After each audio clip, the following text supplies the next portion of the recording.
Label control is a simple control but very useful. It is used to display information on the form. Label control can label other controls and can also be used to display a result on the form dynamically. So let's learn the use of the label control. From the toolbox, we need to find the label.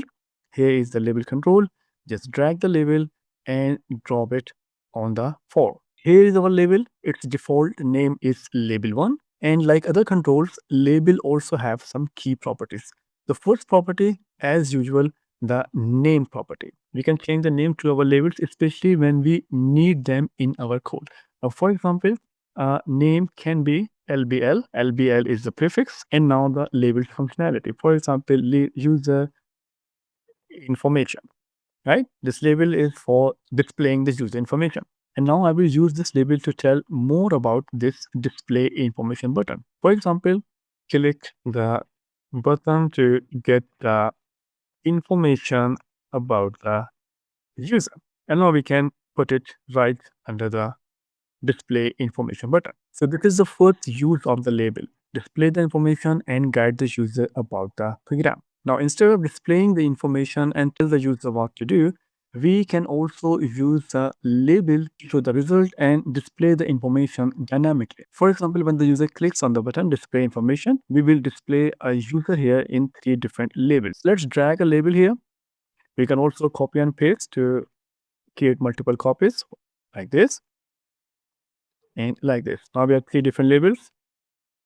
The first label will show the name, the second one will show the profession, and the third one is for the age. We need to assign them proper names so that we could use them in the code.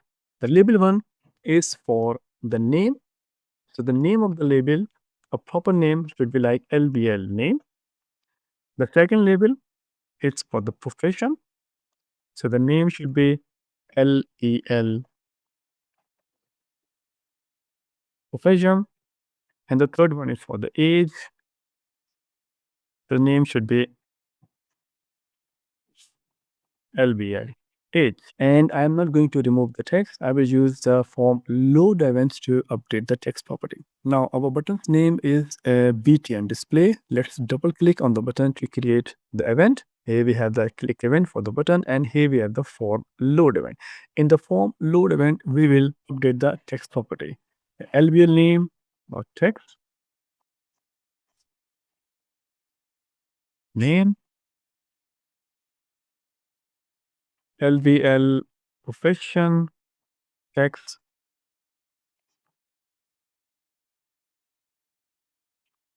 and the last one is LVL age.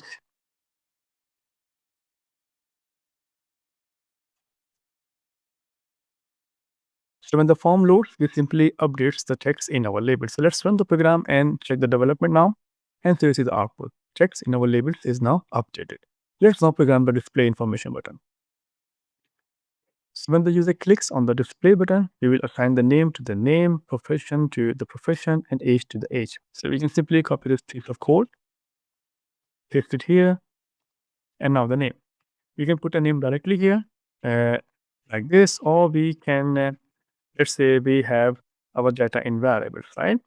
So we can create a variable, string, name, string, profession,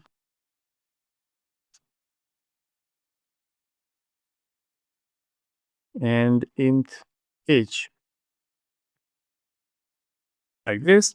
And now we can concatenate our variables with a string here, plus name, plus profession, and plus age, right?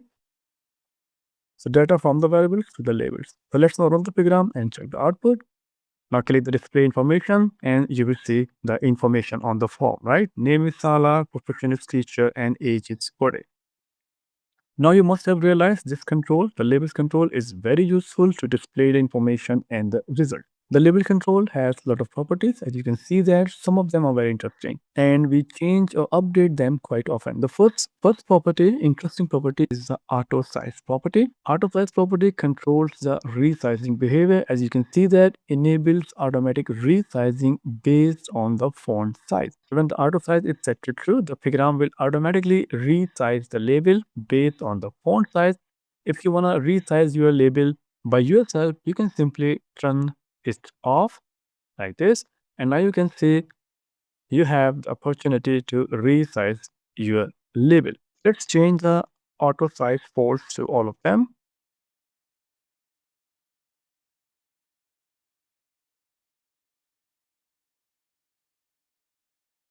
As you can see, the labels are actually transparent. So we can also use the border style property or the back color property to make them visible. For example, here is a border style. So we can just use fixed single. Now you can see the label has become visible there. And the border style, where is the border style? Here's the border style, fixed single, and border style, fixed single.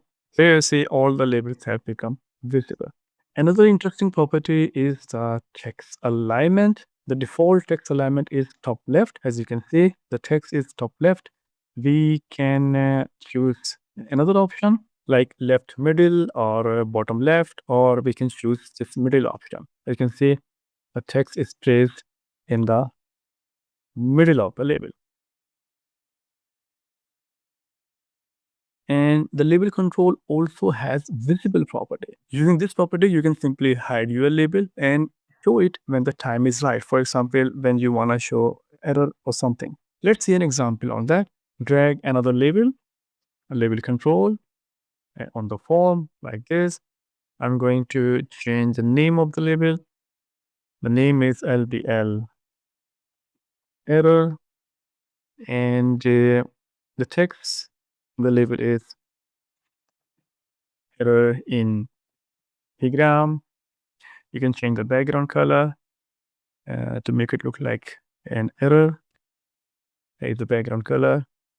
Choose red like this. And now the visible property. The visible, I'm going to set it to false.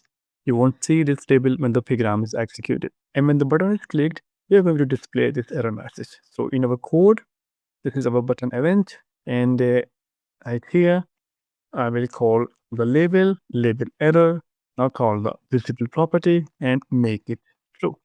That's it. So let's run the program and check the output. So you see the label is not visible. Let's click on the button and here comes the error in our program, right? So that was the label control we covered in this chapter. Now in the next chapter, we are going to cover the text box control.